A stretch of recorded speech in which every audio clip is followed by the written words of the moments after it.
Welcome to the Ancient Farm. I'm delighted you've taken this opportunity to make a visit to us. But by way of an introduction, I need to explain what it's all about.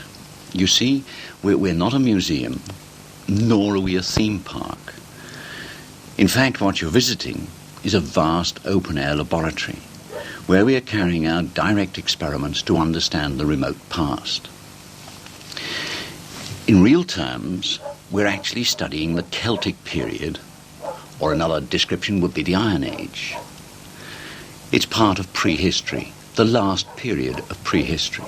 And by prehistory, of course, we mean the time has no documentary evidence. We've got one or two comments by the classical writers.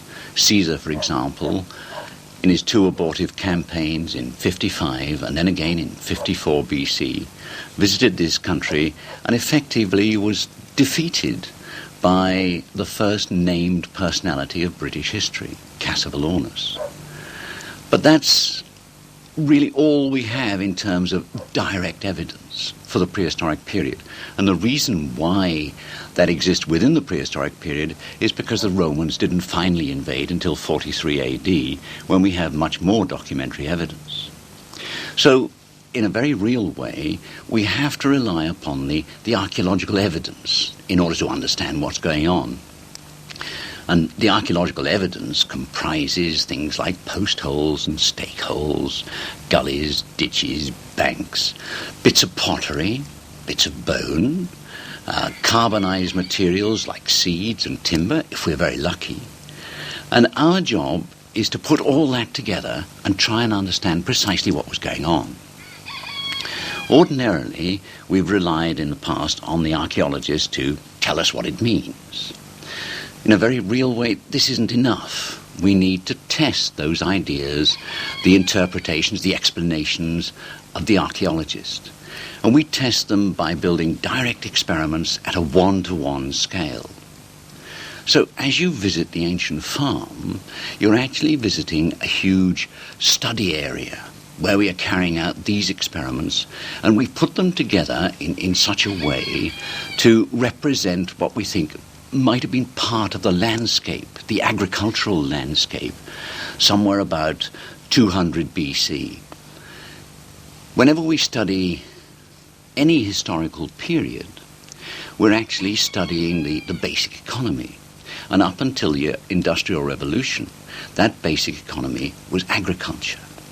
And as such, when we excavate Iron Age or Celtic sites, more often than not, we're not excavating towns and urban centres, although they exist at places like Danebury, the hill forts that we find dotted about all over the landscape in England and Wales and Scotland. These are proto-urban centres, and of course they attract a great deal of attention.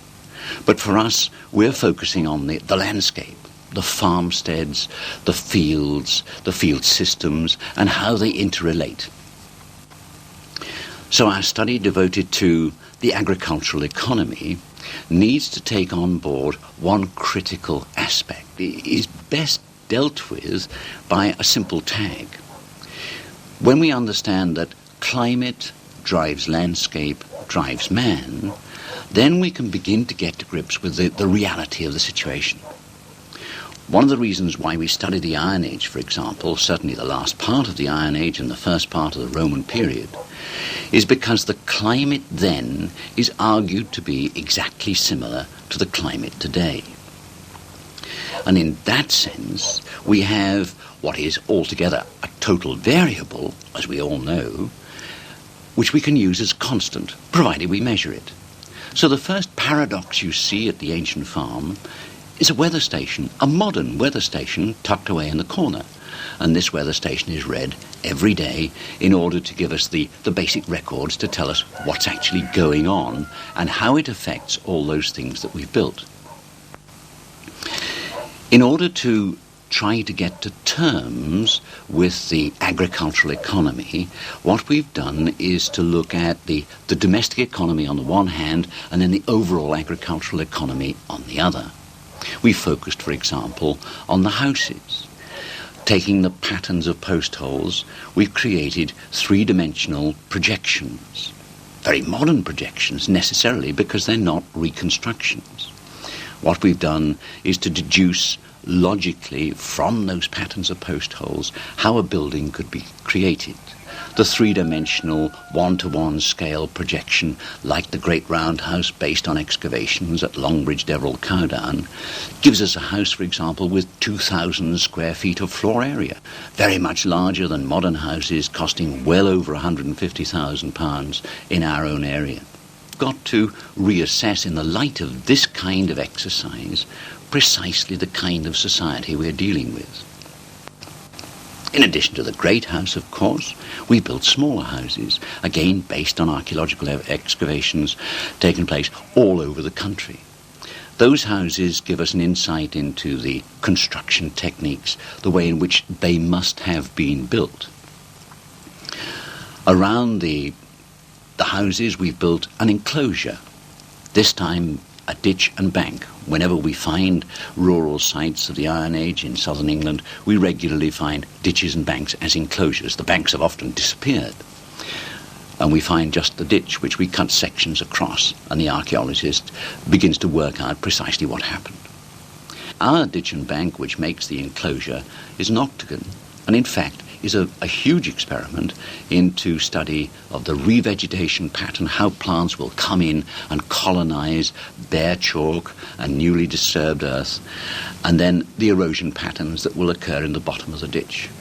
From such an experiment, we can actually provide the archaeologist with a paradigm, something that he can compare his findings with against the findings we find, and of course we know how ours came about because of the weather patterns that we've got recorded, and we can put these together and begin to understand what happened in the remote past.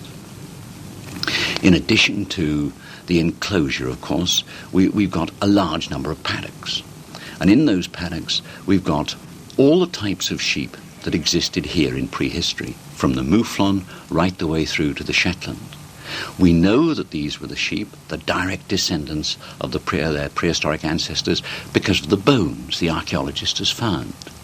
These sheep have survived as relic populations, more often than not, on the western limits of the European mass. In this sense, we're looking at the islands off the west coast of Scotland. Hirta, for example, is where the Soay sheep come from, the domestic sheep of the Bronze Age and the early Iron Age. Manx Lofton sheep come from the Isle of Man. These two are the mainstream Iron Age type sheep. The Shetland sheep, way from the far North Islands, these are the direct descendants of the sheep from the end of the Iron Age. These are the chaps that the Romans would have recognised when they came here in 43 AD. We've got the Old English game fowl. We think these are the direct descendants of the domestic fowl of prehistory. The cattle, unfortunately, haven't survived except in genetic form. We're looking here at the Dexter cattle. These are the nearest modern equivalent to the Celtic shorthorn. The genes have survived primarily in the Welsh black cattle and the Kerry cattle of Ireland. And a man called Dexter actually used these two breeds to create a new breed in the last century, a sort of small house cow. We've used our Dexter cattle and trained them to pull the plough, or the prehistoric ard, because as we move from livestock, we must of course consider plant stock. In order to understand an agricultural economy, we've asked fundamental questions about what kind of plants did they grow, how good were they as farmers, what kind of problems did they have in the way of arable weeds, as well as the weather. The weather is always a problem to every farmer from time immemorial. Putting all this together, we've got a major research program, which is now nearly 25 years old, where we are studying the yield factors of the prehistoric cereal types. The cereals we're looking at primarily are wheats, and these are the emmer wheats, Triticum dicoccum, spelt wheat, Triticum spelta, the typical wheats of the Iron Age period in this country. In addition, we study einkorn, Triticum monococcum, which of course was the first wheat that man cultivated and was one of the reasons for the agricultural revolution which took place at the eastern end of the Mediterranean somewhere about 7,500 BC. what we're doing is looking at the problems of different treatments, manuring and non-manuring, rotation of crops between nitrogen users, like the cereals, and nitrogen fixers, like vetches and beans. All these are run in a scientific way. So when you visit this field area, you'll see small squares, all set out on statistically random number tables, the sort of thing you would expect to find at any research organization devoted to agricultural problems. So, in essence, the ancient farm really is a vast open-air laboratory. And as you go round it, you'll be able to experience experiments in process. You'll see, for example, within the enclosure, working piles of timber, of wattle work, all being prepared, ready for a new experiment. You'll see the houses. If you're lucky, you'll see a new one. But more often than not, you'll see houses within their lifespan.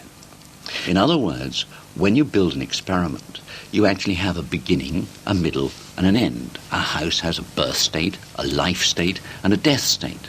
And of course, it's the archaeologist who finds the death state of these things, and we're projecting the birth and the life state and studying these things through time. So some things will be new, some things will be old. The livestock, you'll see, are managed probably in a slightly artificial way, primarily because we're trying to show you what they look like, and also we would expect to have a much larger farmstead than the simple 9 acres which we have at the present time. Perhaps the most exciting thing is the cereals themselves, because these are the key to understanding modern society. Had it not been for einkorn, for example, and emmer wheat, then modern society wouldn't have existed, because the agricultural revolution wouldn't have taken place, and therefore all the steps forward since that time would not have occurred. So I want you to go round the site and look at it with scientific eyes. Try and ask those questions. What are they trying to do? What are they trying to achieve? What problem are they facing with this particular structure or that particular process? If you do that, you'll maximize your visit. In addition, of course, we'd like you to buy the guidebook, because that actually helps you to go around the site. We've tried to do away with all those terrible signs, the labels that people stick on things in museums. We've put simple numbers everywhere, and we want you to correlate those with the guidebook. But more important than any guidebook, please, as you go around and you find questions, don't hesitate to ask those questions of somebody on site. There's always somebody here who can explain and attempt to lead you gently into the ways of the research patterns that we carry out here. I hope you enjoy your visit. I hope you'll come back again, because always this place is in a state of change, inevitably, because we are looking at the problems of the lifespan of things, and then ultimately, of course, studying the death state. Again, thank you for coming. Thank you for making the decision to visit us, and I beg you, do enjoy it.